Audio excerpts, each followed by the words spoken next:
Good morning, Westside. Good morning. Thank you for being here today. Thank you for being present and making this place an important part of your lives. This is a good place full of good people who do good things. So thank you for being here and making Westside what it is and what it shall become. This past week has been a big one for our Jewish friends. Rosh Hashanah began this past Wednesday evening and ended this past Friday evening. Rosh Hashanah means head of the year in Hebrew, and it is the celebration of the Jewish New Year. It is believed to be the anniversary of sorts of the creation of Adam and Eve. And the festival includes the sounds of the hollowed-out ram's horn, the shofar. And often members of the community eat apples dipped in honey to symbolize a sweet new year. This is followed by Yom Kippur, beginning this coming Friday evening and ending the following night. Yom Kippur is also known as the Day of Atonement, and it is considered the holiest day of the year. It is a time of regretting the sins of the past and of having those sins forgiven. This is done through fasting and prayer and synagogue services in which the temple is also remembered. These are the high holy days for our Jewish friends. I had it on my own calendar to mention these holidays today because truthfully I'm not very good at recognizing religious traditions outside of Christianity. But hell, I think most of you here would agree. I only mention Christmas and Easter begrudgingly. There are a lot of religious traditions and philosophies that make up this tossed salad we call Unitarian Universalism today. And keeping up with them all should probably not be all that difficult. But it seems to me we should either honor them all equally or not mention any of them at all. It's an interesting quandary, I think, and something you all will have to decide how to handle in the future. Something to think about. Something to discern.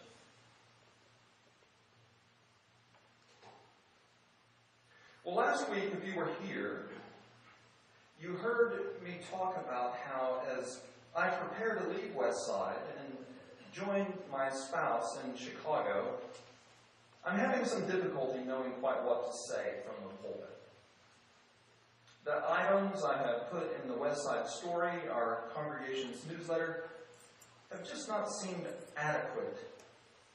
These topics I have submitted seem to talk around what's going on as I leave.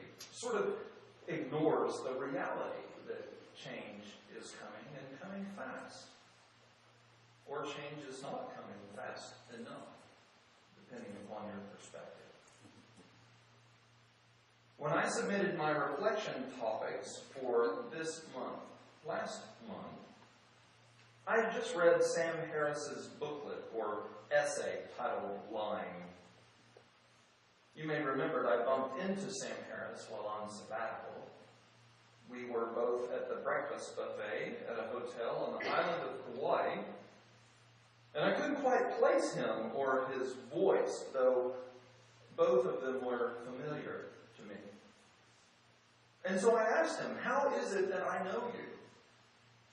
And he said, well, I've written a few books. Maybe that's how you know me. So I said, may I ask your name? And he says, I'm Sam Harris. And I said, yes, I do have a couple of your books. Sam said, because, we're now on a first-name basis. Sam says, why would you have a couple of my books? And I say, well, I'm a Unitarian Universalist minister. And he says, well, then of course you would. I agree with a great deal of what Sam Harris says and writes.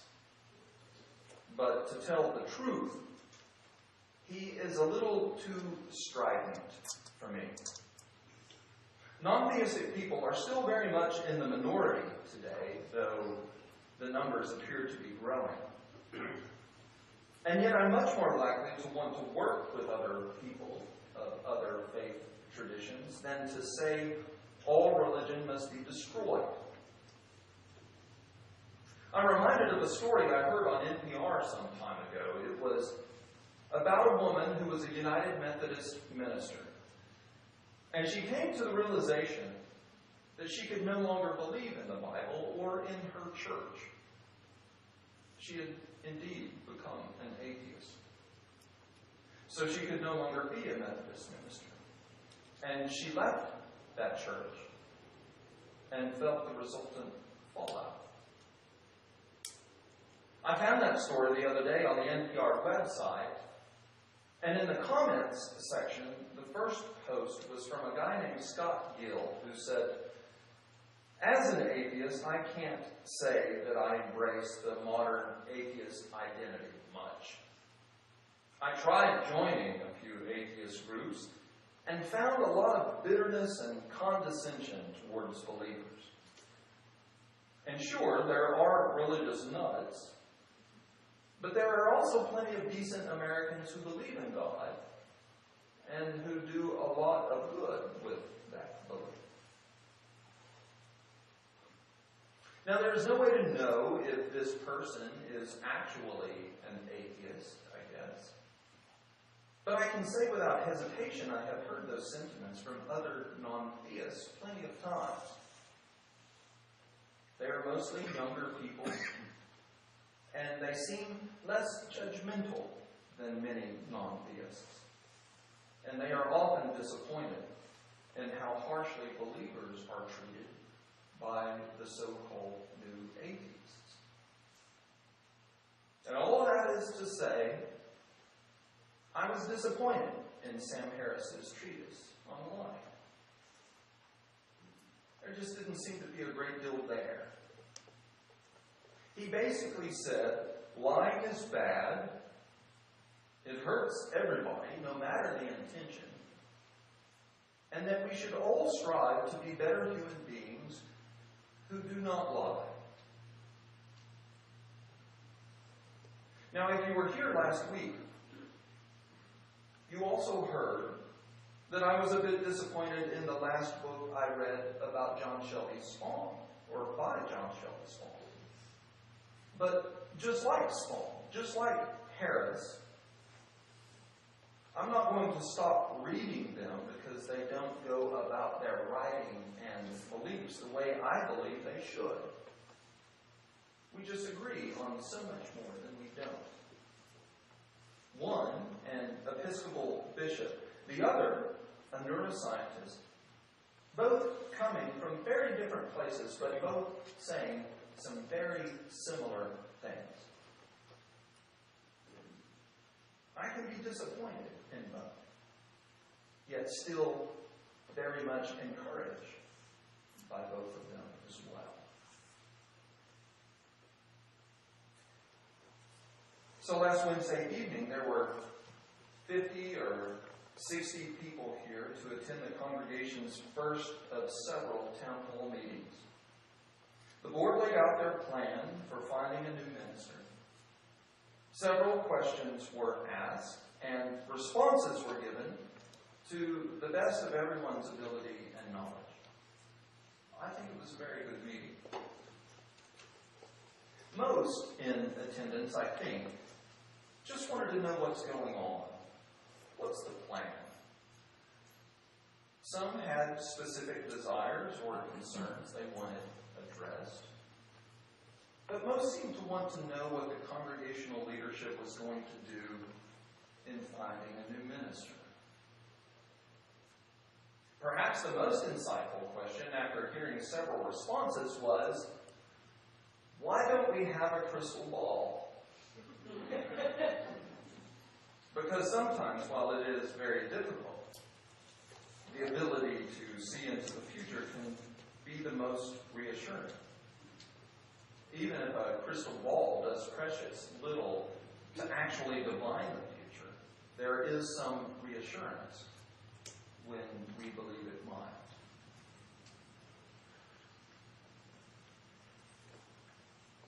One of the greatest joys I have had here in my years as minister is participating in the Exploring Westside membership class we do once a quarter for those interested in the possibility of joining this congregation.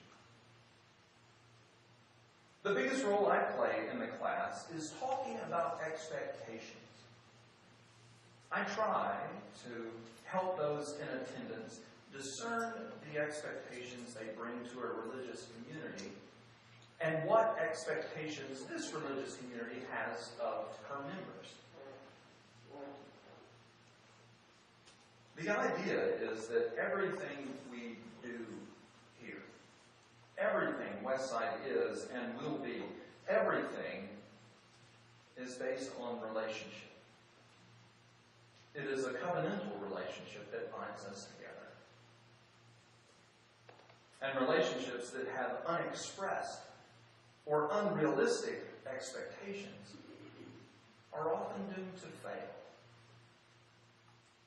So I try, as best I know how, to understand what potential members expect, and try to answer honestly and truthfully if Westside can meet those expectations.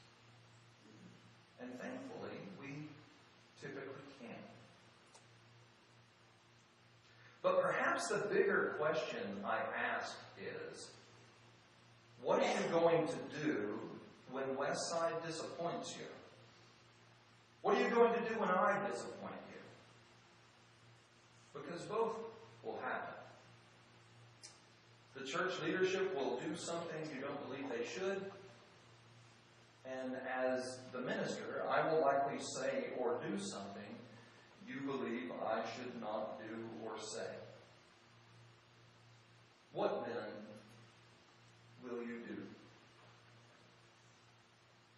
Now, hopefully, we have enough of a relationship that when I mess stuff up, you're able to still care for me as a human being and believe that I am still worthwhile as a minister. And the same goes for the church. Hopefully, even when leadership makes a decision with which you disagree, the disappointed individual can still see that Westside in particular, and Unitarian Universalism in general, is the best religious community possible for people like us. And even though we are disappointed sometimes, we realize that even though relationships are sometimes difficult, we are all in this thing for the duration. Relationships are important. And relationships, I believe, are what we do best.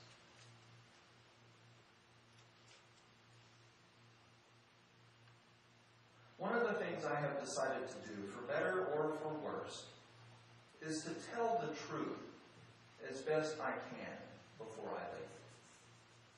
I have decided to say things that might be difficult to hear, but they are, I believe, important that they be said in the interest of this community.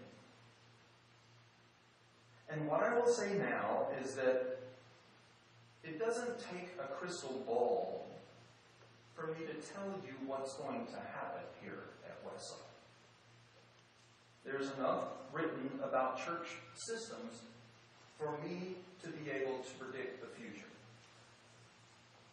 And so I will tell you what will happen at Westside.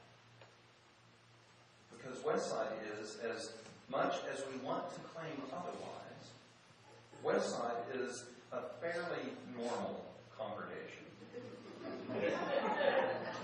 Behaviorally, not theologically. we interact, the way we behave, is very much in line with how other churches act. And to tell you the truth, Westside, while it goes through this ministerial transition, will be unsteady for a little while. There will be enough anxiety in the congregation that some people will believe they cannot stand it, and they will unfortunately leave. It will not feel like the same place. It will not seem to look like the same place. And so some people will succumb to the discomfort they feel. And they will leave. Others will not feel the anxiety, or they will choose to ignore it. These people will stay. And then, when the new settled minister arrives, some will find one reason or another not to like her or him. Maybe her theology does not feel right. Perhaps he has 2 arms,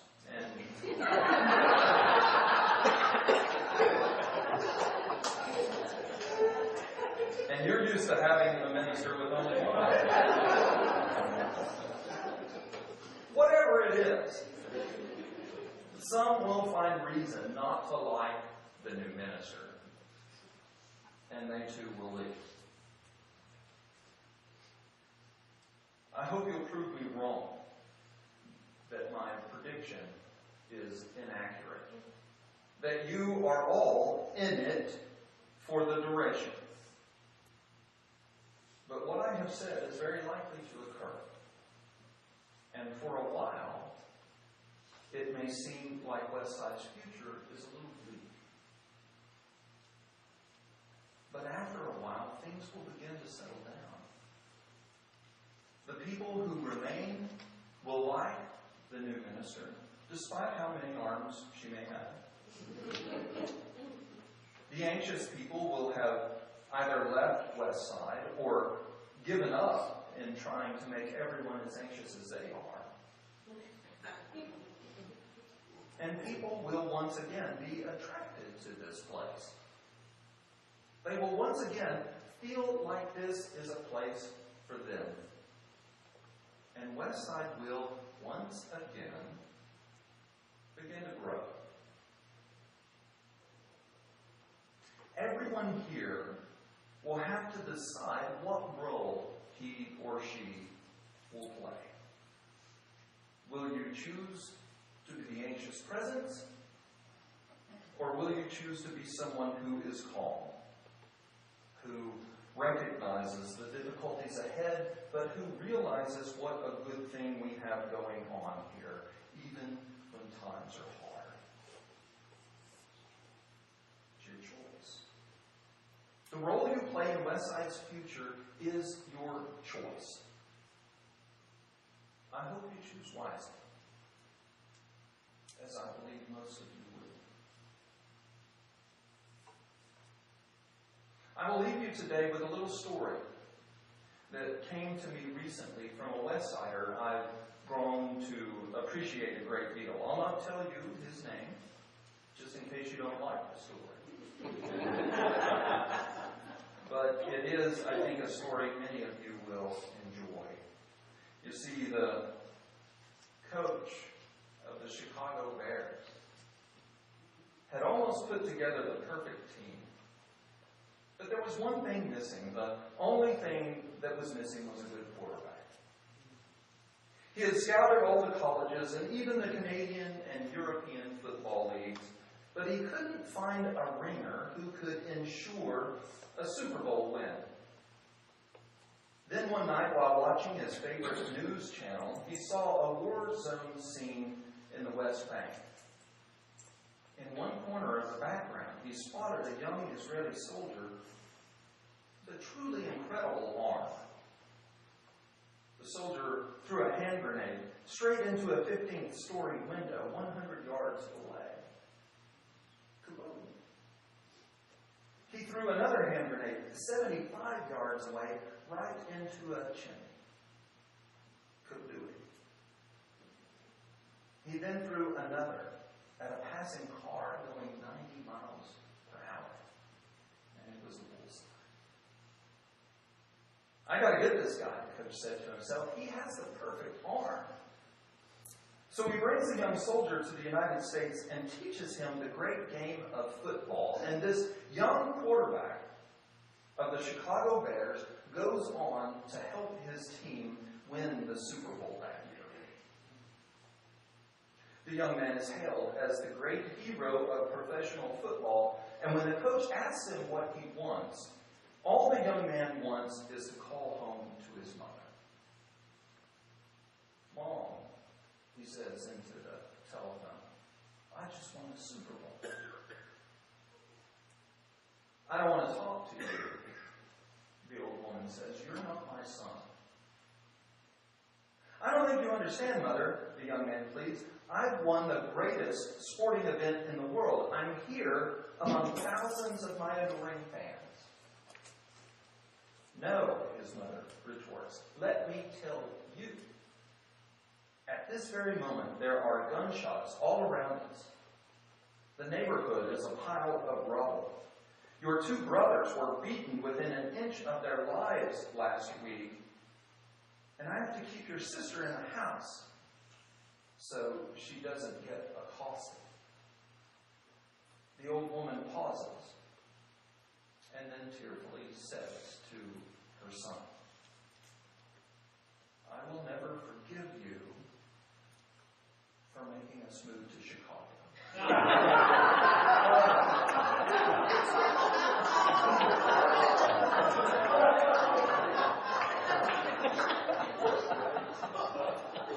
As we rise together in body of and going to sing our church and one local guy, let's sing the first two verses.